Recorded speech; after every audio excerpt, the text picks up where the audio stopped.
Caaltuu inda Muktar bakka gammattanii koongiraansisanii jinnii jirraa ilma argachuu keessan irratti rabbiin yoo biraankii ta'e illee ilma isinii haafidu ilma qowwaa qabu rabbi isinii haafidu jenna. Akkasuma waa'ee jawwee deebisee akkasuma irreecha maal fakkaata waa'ee taatee Kamaal irratti keenya Kamaal irratti maaltu raawwatame sababa maaliitii fi iciitii kana ciccimoo qabannee isinii dhufne jechuudha. Kamaal irratti maaltu ta'amee jira jawwee noo akkamitti doktor Ididdi harka isaatiin ga'ee kan jedhullee walumaa laala inshallah. Kanaafuu viidiyoo keenya laayik gochuu sheer gochuun hin dagatinaa isiniin jecha hordoftootaaf kabajamtoota maatii Munaa 24 akka yaadan warreessitan abdii isinirra qaban as keessatti waan ani dubbachuu barbaadu kabajama jaalatamaa hiriyaa kiyya qaalii gaarii kan ta'e Oromiyaa irraa viidiyoo kana waraabdee na erguu keetii fi hedduutu akkasii galateeffadha baay'ee tokko si galateeffadha. Galanni kee guddaadha siin jecha barbaada viidiyoo kana akka waraabee na erge hiriyaa kiyya hedduutu akkasii dhugumatti baay'ee si galateeffachuun barbaada. Maaliif namoonni hundi namaaf yaadanii kana keessan daataa fayyadama waan jecha ni ulfaata. Kanaafiyyuu itti dhibbamtee viidiyoo kana na waraabuu keetiif immoo hedduutu akka galatoomii siin jedha. Qaalii namaa gaarii namaa amala qabeessa namaa siin jechuun barbaada. Dhugumatti dhimma isaatti deebi'a jechuudha. Mucichi waa'ee mucaa yaada itti haasa'uuf dhufeen jira. Asumaan wantoonni nuti walirraa haasa'uu barbaannu wantoonni ni qabadde isin dhufe akkuma beekamutti waa'ee ijoolletti lama Caaltuu fi Muktaar haadha manaa isaa jechuudha. Ulfaanii maal jettee rabbiin isii haa kennu rabbiin isaan haa kennu ilma quwwaa qabu rabbiin isin haa kennu kan heerumillee rabbiin abbaa manaa keessa isi wajjin haa tursiisu jedha. Haani mootuyyuu haadha waa'ee irraa dubbachuu dhufe. Waa'ee jawwellee akkasuma dubbatanii Jawaar Mohammadii fi akkasuma daadaan akkamitti intala akkana jirtu tanan liqinfate jechaa jiranii. Harargee galee Jawaar Mohammad ammallee Arsii keessaa takka Harargee keessaa takka Jimman keessaa takka bakka hundaayyuu takka fuudhuuf deemana fakkaata. Haalli isaa akkasumatti fakkaata. Jawwellee Jawaar Mohammad rabbiin wajjin umrii isin haa dheeressu gaalii keessan. Horaa bulaa isiniin jechuu barbaada waa'ee Jawaar Mohammad akkasii obboleen kiyya dhugumatti waa'ee isaa hedduu gammade namoonni hin gammadiniif hin jiru. Asliin quba of nyaataa jira reediin quba of nyaataa jira utuu intalli akkanaatu hin jirtu har'a daadaan kana nurratti fide jechaa jiran ijoollee shamarranii immoo carraa kee jechaa jiran. Bar tokko ijoolleen shamarranii kunillee maana fuudhuu dhabe jechuun yaaduun isaanii oolu waa'ee daadaa kanarratti jechuudha. Jawwee kana qalbii nama hedduu yaadde. Kanaafiyyuu mootiyyuu har'a akkuma beekamu isaanillee rabbii wajjin haa bulchu. Dhugaa wanni dhimmi irraa dubbachuun dhufe akkuma beekamutti haalli yeroo ammaa kuni baay'ee ulfaata. Baay'ee ulfaatuun isaa waa'ee dhimma Kamaal Abdallaa yookiin akkasuma Kiingii Kamaal kan jedhamu irratti haalaan taanii wanni fokkataa suukaneessaa hojii nama jibbisiisatu fudhatame jechuudha. Irratti raawwatame gochi suukaneessaa dhibbumaan dhibbatti irratti raawwatame. Namni biyya takka keessa biyya hambaa tokko keessatti namni namatti bitu kun waan fokkataadha. Su'uudii keessa jiraatee otoo hin taane biyyoota garaagaraatirraa iciitiin kun kan ba'e fakkeenyaaf Dubaay irraa nama tokko akkumatti sammuun isin yaaddu fakkeenyaaf warroonni tiktaakaraa kun jechuudha. Tiktookii jettanii nesbee nama Kamaal Abdallaa waan fedhetti haamanu irreecha Kamaal Abdallaa waa'een inni dubbate waa'ee irreecha maal koomichi keessatti jedhee dubbate na fakkaata. Warroonni irreecha irreeffatan kun Dubaay keessatti illee ni irreeffatu beeka. Akkuma Ameerikaa keessatti irreeffatamu Dubaay keessattis ni irreeffatama. Garuu namni dhimma kana Kamaal keessaa harka qabu Kamaal akkanas baatu godhuuf harka qabu namoota sadii jechuudha.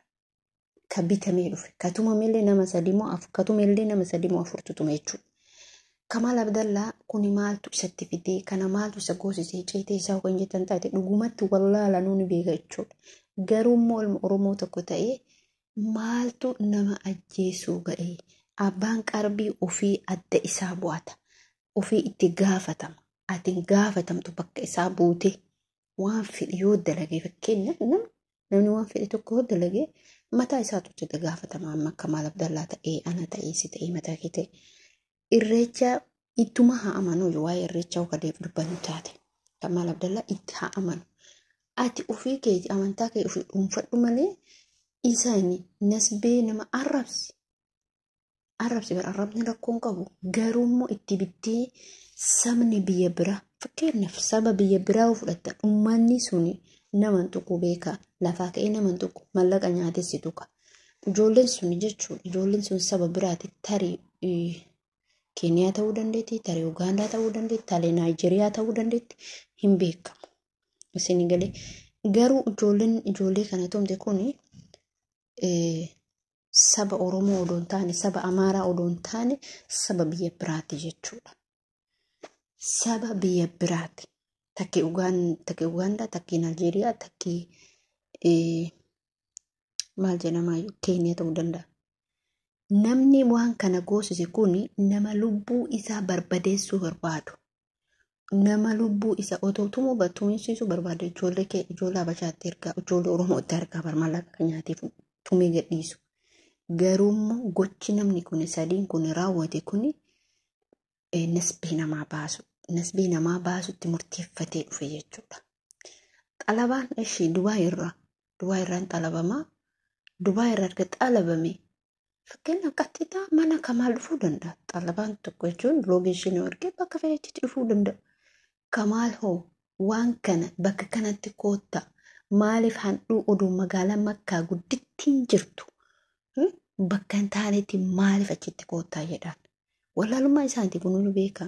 Makkaan keessatti iddoo masgiida tokkootti iddoo daangaa caafee haramaa yaani hin jiraa miti jechuun seensa yaani karaa namni itti jiru iddoo baasni itti jiru iddoo hin beeka jechuudha. Kamaal amma fakkeenyaaf hin beeka jechuudha Makkaan keessa. Akkamitti jechuudha Makka jechuudha wallaahi gaara baay'atti gaara san namni hin beeku garuu inni jiratti murteeffatteetumaan dhufte. Kamaaliif murteeffattee kutattee dhufte jechuudha. Garuu Rabbi isa baase. Rabbiin isa baase. Dhugaa harka isaatti illee socho'uu hin danda'u. Baay'ee kan nama miidhame keessaa tokkodha. Baay'ee miidhamee meeshaan makiinaa isaa keessa kaa'atamullee ani wanni isin himu jechuudha. Wanni namoota ijoolleen keenya warroonni makiinaa keessa gaafa asiin dura caalaa bultume waa'ee makiinaa keessaa meeshaa makiinaa. Icciitiin amma wallaahi asiin icciitiin makiinaa keessatti dhiishuun kun illee nagarrama. Biyya kana keessatti garuu makiinaan qulfii malee taa'ama. Biyya amma jiru kana keessatti Qatar Doohan keessatti abbaa barbaade qolfa malee wallaahi makiinaa warra kanaa jechuudha. Makiinaa malee taa'a. Icciitii makiinaa keessatti dhiisuun maali? Maama na dhiisurraa jechuudha warri kun na dhiisurraa paasapoortii kee makiinaa keessa galchan. Maaliif na dhiisu jedhu ani immoo beeka.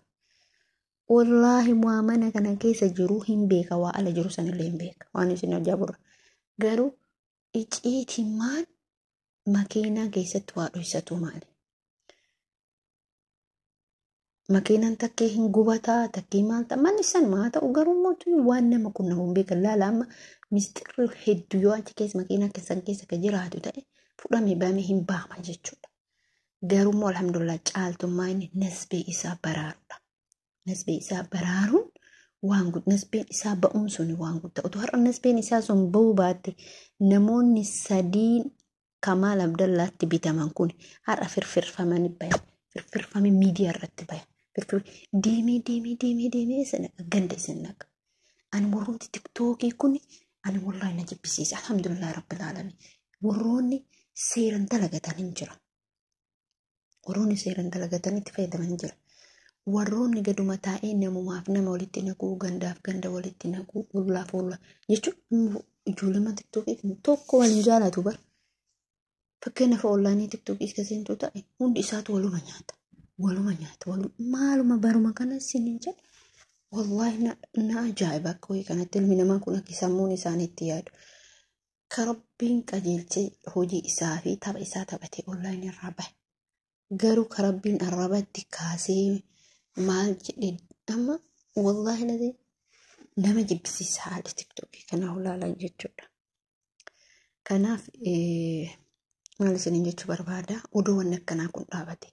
Odoo gandummaan dhaabatte otoo Oromoon akka amma mee ilaala fakkeenyaaf warra irreecha kana fudha dhugumatti hedduu ta'e odoo yeruma hundaa waliigalteen kana taate guutuun Itoophiyaa jedhamtu sun hin bilisoomte. Guutummaan jechuudha.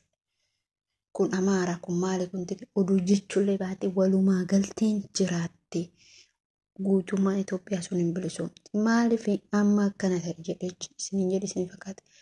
Oromoo matee Oromummaa wal jecha, Oromoo matee Oromummaa wal qala, Oromoo matee Oromummaa wal nyaata. Isin galee. Namni Kamaal jaalatu hin jira. Gonkumaa namni Kamaal jaalatu lafa kanarra hin jiru. Haa ta'u malee garuu muraasa dhibba keessa yookiin parsantiin 25 isa jaalata jedhee yaada. Maaliif tokkoffaa haalli Kamaal kana ajaa'ibe haalli isaa amala hin qabu. Amala fokkataa qabaa. Deebi'ee baqqaachuu hojiin isallee namatti hin tolu. Yaani deebi'ee akka ta'u deebi'u. Naan galu waan isaa akkuma tokko yaani garuma gara fakkaata jechuun isaa sun akkasiiti miti. Namni gara galee fakkaatu nama akkamiiti isinitti fakkaata. Nama amala qabeessa waa'ee amantaatirraa bilisa ta'e. Amantarraa bilisa ta'e kan amala qabu.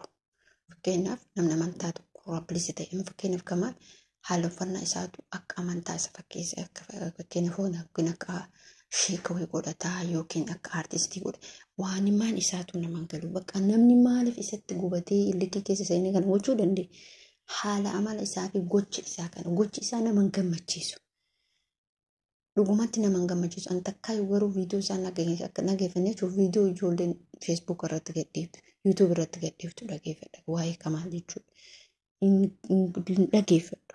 Makka maaliif nama waan gaariin haasa'uun hin dhageeffattu.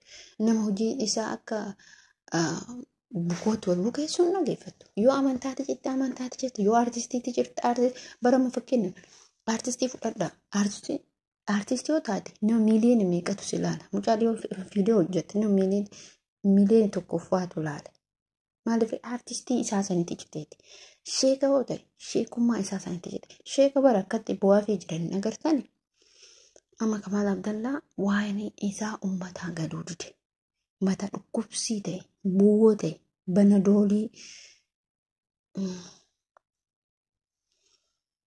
bu'oo uummata ta'e uummanni banadoolii bitatuu dadhabee kanaafis ajjeefne jedhanii itti himan. Maaliif Kamaal Abdallaa yeroo achisitti ka'eessa akkasuma haalaan isaa bataadha. Subhaanallaah amma xiqqoo gadi ijoolleen adamnaan TikTokii, Facebook maal irratti Facebook gumneedha. TikTok irratti gumnaaniin xiqqoo gadi jedhee malee duraan Kamaal Abdallaa ka arrabaan tokko warraatti waa'ee sheekummaa qabaatu dhiisa. Akkas isiniin jedha hordoftootaaf kabajamtoota kiyya. Wallahi waa'ee Kamaal Abdallaa kana fakkaata. Icciitiin isaa namoonni beekanii eenyu akka ta'ellee duuba jiranii namoonni sadiin sunis Itoophiyaa ka Dubaay ka Riyaad tokko Riyaadin keessa jira. Nama kana murteeffatee itti kutatee kaka'edha. Nas beesaa baasuuf kaka'edha. Garuu wanni kana ka goosisanii maallaqa buusanii goosisanii ka Dubaay keessallee salphatti ba'uu danda'a. Ka Riyaad keessallee salphatti ba'uu danda'a. Ka biyyallee salphatti ba'uu danda'a. Garuu immootu namni akkatti walirratti nasbee wal baasu hin taatu.